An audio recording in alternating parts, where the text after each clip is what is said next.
Tabletop Spotlight, brought to you by Dragon's Lair Comics and Fantasy.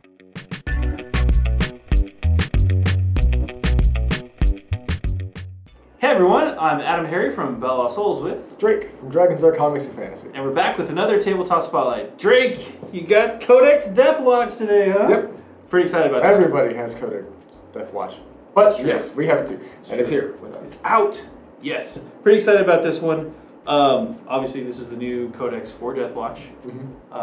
Which special ops of the special ops of the special ops. Yeah, which isn't a chapter in of itself, and this is just a how to combine your special ops specialists. I'm pretty excited about this one. I'm a huge Deathwatch fan. Everybody that's played Marine has thought about having a squad of Deathwatch at some point.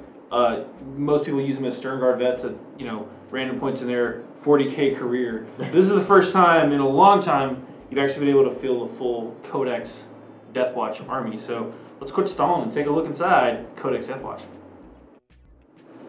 Drake, we've got Codex Deathwatch. Okay. I know I'm excited about this one.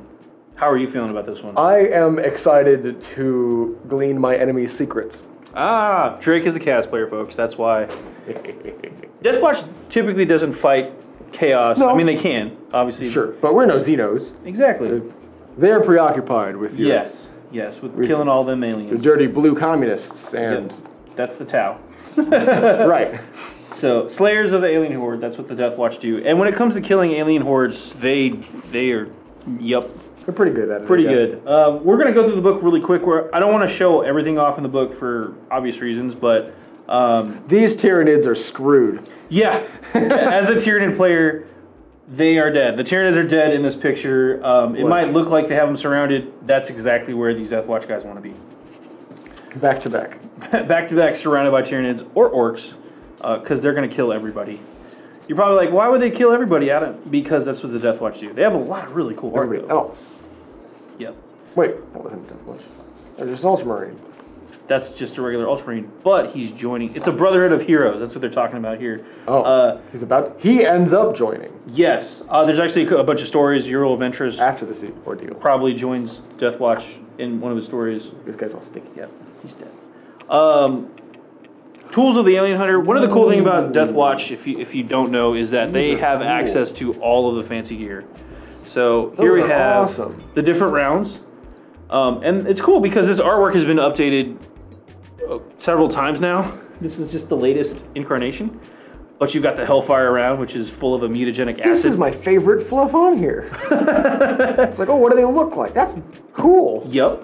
I like that. Dragonfire Bolt. That's like the is it incendiary? It's like the plasma round, or the vengeance round. It's bad. They're all bad, really. Whoever gets hit by it. The Kraken Bolt is the one that's like depleted uranium style, will puncture you in the face and goes super far. And the vengeance round, this is the plasma round, that is bad times.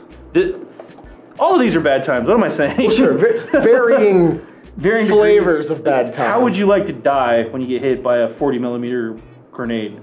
Yeah. Killed on impact and then blow up. Yes. So, a couple of things here. The Deathwatch, again, they use all the cool new toys. They actually have Mark 8 battle armor, which is some of the newest stuff out there. That's why they're so fancy. They have their fancy artifacts pattern bolters, which have crazy select fire weapons and stuff like that. That's all in the Deathwatch RPG book, but won't go over there. They've got a crazy Bioscryer cuff. That's like crazy health monitor thing. Chapter icon. This is the only part of their armor that stays true to their old home chapter. So this in this case is a Blood Angel. Yeah, it's cool. It helps make each battle brother unique because they're going to have their home chapter and they're easy to spot in the crowd. It's really easy to make stories up for your Deathwatch guys. Yeah, I feel like Deathwatch is one of the stronger of the Black Library's RPGs too. Yeah, it's because of that, because you can create this like kind of diversity and flavor and different characters. Absolutely, I think even when building the models, you have that kind of narrative in your own head when you're building these guys. You're like, oh, this guy's from this chapter. Ooh, he's a space wolf. I gotta give him lightning claws. You know, which is why this is exciting because you build a full army of Deathwatch. You can create that within you don't have to paint your entire army from the same chapter. Right. Normally, you can use different pots of paint. They all start black, but then you get to pick. And then, of course, the shoulder pad, too, which is the hardcore Deathwatch symbol stuff. So keep going here. This is what... This is... I love these maps. This is the Galaxy. Star map. Star map, exactly. There's all of the different things going on, from orcs to Tyranids to Tau, you know. Oh, we got the Hive Fleets coming in. Yep. That's cool. All the Leviathan crazy up from the bottom. Stuff. Very nice.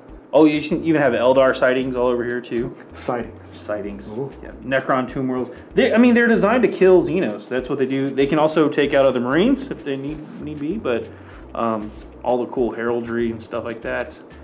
Just this book is chock full of artwork, obviously, of backstory, how the watch fortresses are set up. You know, again, the way they recruit is not a traditional recruiting. Like Deathwatch don't just go to a home planet and pick up recruits. They get recruits from other Marine chapters. How those recruits get selected can vary. So some chapter members volunteer to go to the Deathwatch. Some get sent there as penance for maybe screwing up a mission or whatever reason. So you have this weird mix. Think of it like Game of Thrones. You know, the wall, the Watchers on the wall. You know, getting sent to the wall. The Night's Watch. Thank you. So it's this mix of like, they are both honored veterans and kind of sometimes criminals or maybe failures. I think failures is a better term. Just they get sent to Deathwatch to make penance for their whatever they did wrong. So they're not criminals. They're not gonna like stab you in the back or anything like that. But once they swear to the Deathwatch, they are Deathwatch brothers until they serve their quote sentence until they're done. Right. So it's interesting in that you have these two very, very different kind of mentalities of Marines as battle brothers side by side on the field. Yep. Another cool thing about them is the Deathwatch, because they're from multiple chapters, they share their chapter tactics, not in the rules, but in the fluff. Right. They teach each other how to do stuff. If you want to think about it like the U.S. military, it's the equivalent of doing cross-training. Like, I'm going to be a Navy SEAL, and I'm going to go hang out with the Green Berets for a little while, and then we're going to hang out with the Delta Force guys, and then we're going to go hang out with the Marine Force Recon, and then we're going to go maybe hang out with some tank commanders to talk tactics. Like, they just crossbreed, you know, cross-train everybody together. So it's a really cool way that you get to use all these different chapters in one. So in the game, it pays off as mission tactics, which is their unique thing.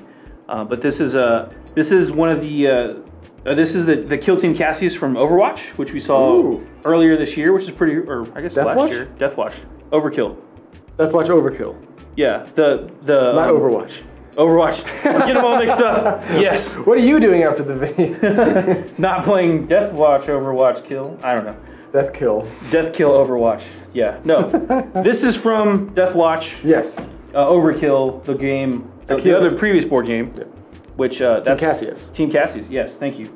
But we'll go through that. This is just some of the chapters. The Oathsworn Tide. Again, hundreds of chapters send Marines to serve for various reasons. Mortifactor. Yes. That was getting me earlier. Couldn't remember what the Eagle Head was. That was the Mentors. So there's also a couple other Eagle-headed chapters, but this is all the ones that are represented. If you've seen the box set, that's all the ones from there. So I like the Nova Marines. Nova Marines. They're kind of cool. Yes. They all have their different flavor. You know, I'm a Black Templar fan personally, but there's Brothers of Deathwatch, Bane of the Aliens. We're not going to read all this stuff. I want to flip ahead. There's a timeline of events that have happened. Deathwatch obviously fight Tyranids a lot. Fight orcs a lot. Yeah, probably Nids and orcs are probably the most frequently. Yeah, combative, but there are Necrons that they have fought. Oh, sure. So that's all right. That comes up. Every now and then. Yeah. Actually, that sword right there, the Xenoshift blade, is believed could be possibly Phase Blade, Shutan Phase Blade. Anyway, well, let's say it's that green glow is definitely not power, traditional power armor. Yeah. I don't know if they invented that themselves. It's not from a Tech Marine, is what you're saying. No, probably not. They do have access to a bunch of different units, and one of the cool things about the Deathwatch kill teams is they actually use a lot of mixed model units, meaning jump packs with infantry, with Terminators, with bikes. In a unit. In a unit, a single unit. So it can get a little weird. That might be my favorite thing. Yeah. That's kind of cool. They have Terminator. These are all the standard Marine kind of tropey stuff, but all the different transports. And a Rhino. The new Corvus Black Stars, which are the new fighter, transport, bomber, all-around tactical support vehicle for them, which is really cool. Actually has the do all the things flyer. Yeah, I mean you have to for the Deathwatch. They are so versatile in what they have to fight. They have to be prepared for pretty much any situation, which was one of the things that make them cool. Here's just some different paint schemes or ideas you could do. We won't go through all that, but you can tell a lot of cool artwork. Corvus Black Star, more artwork. Tons of pictures of the models painted up, them fighting some Necrons. Very cool looking. Fighting Tau. All the different heavy metal paint jobs. Really cool stuff. Yeah. I think they're almost more elite than Grey Knights. And I know Grey Knight players are like, ooh, what did you just say? I'm like, yeah, I went there. They're less secretive than Grey Knights. Yeah. I like the Deathwatch more than Grey Knights personally, but that's just me. I mean, Grey Knights pretty specifically demons. Yeah, and these are Xenos. So they're like they're basically two sides of the same hammer. The hammer being the Imperium Special Forces. So do you think a Grey Knight might ever join the Deathwatch? I don't think they would, actually. They're different. Very branches. Differently trained. Yeah, and these are... And kind of would inherently bequeath their secrets. Yeah, like the Grey Knights are specifically to fight, you know, demons, and these guys are specifically to fight Xenos. And if you look at the way the chapters, in quotes, are structured, Grey Knights are recruited differently, and they're kind of bred differently. Yeah, they are to just be Grey Knights. They're bred to be Grey Knight. Yeah, whereas the Deathwatch... Again, it goes back to all the fluff, how they were created, why they were created, and all that other stuff, where the chapters decided to send recruits to them. So it's a different kind of mentality. They were designed to work with Inquisitors as a militant arm against Xenos, whereas Grey Knights are... Anyway, I'm getting my nerd card out here. Anyway, moving on. We have a bunch of new Deathwatch war gear here. We have all the different data sheets. The only data sheet that's missing in this book is Artemis. Yes. If you want Captain Artemis, you do have to pick up the new Deathwatch / Eldar Death Mask box. That's the only way to get him currently, as of filming this video. They do have drop pods, so... Of course they do. Yeah, and you know, honestly, that should scare the crap out of everybody, because the firepower that these guys can rain down from a drop pod... Suddenly and surprisingly. It's even in that image. Like they're all packing. They're all sporting Infernus. Yeah, the Furnace Heavy Bolters. I'm trying to find the Inferni. Yeah, Infernal. I'm trying to find the kill team, just the basic dudes, the veterans, because they're like Sternguard veterans on crack cocaine, and then some warp dust sprinkled in. So one of the options I wanted to point out here was up to 4 veterans may take items from the heavy weapons list. Oh. One of those heavy weapons being the new frag cannon launcher. Mm-hmm. And I'm going to skip ahead here. We're going to take a look. That's all there's their warlord traits, mission tactics. I'm trying to find, here we go. These are the heavy weapons. Where's the good old frag launcher at here? It's got to be around here somewhere, right? I think that was it right here. Storm, Furnace, Hurricane Bolter. Deathwind launcher, Cyclone launcher. Ah, frag cannon. Oh, there. Drake, can you read the impact special rule from the Deathwatch frag cannon? Impact. If the target unit is within 12 inches, this weapon's strength becomes 9, and its AP is increased to 2.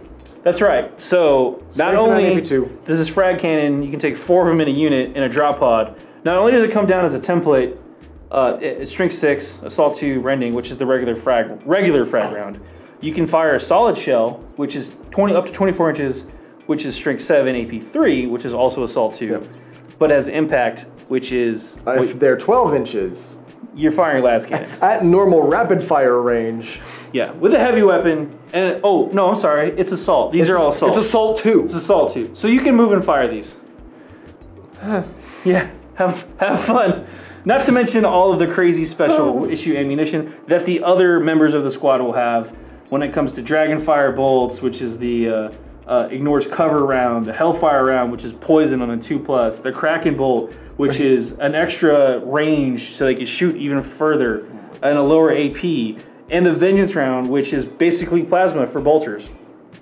Yeah, Stalker pattern bolt gun, wounds on 4 up, I believe, because it's Stalker, or all of that. Yeah, but it's a sniper round. Sniper.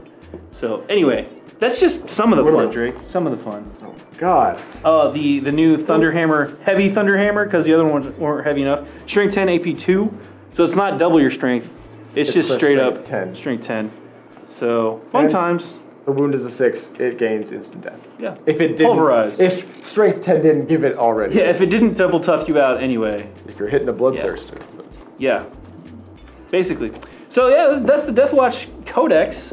I'm pretty stoked about this one. I'm more stoked actually to read some of the fluff about the Deathwatch than I am to actually play them on the table. I do have some Deathwatch guys, part of my Blood Angels army that I used to just run as Stern Guard. But now I can run them as actual Deathwatch. Now they can be Deathwatch. And aren't you excited? I am so excited. Not gonna lie, frag cannons are one of my favorite things. I loved it when the Overkill box set came out with the Imperial Guardsman with the Imperial Guard. Not Imperial Guard, Imperial Fist, Space Marine with the frag launcher. So yeah, I'm a bad man and I love the frag launcher. Frag cannons are awesome. Anyway, let's hop out for a really quick recap.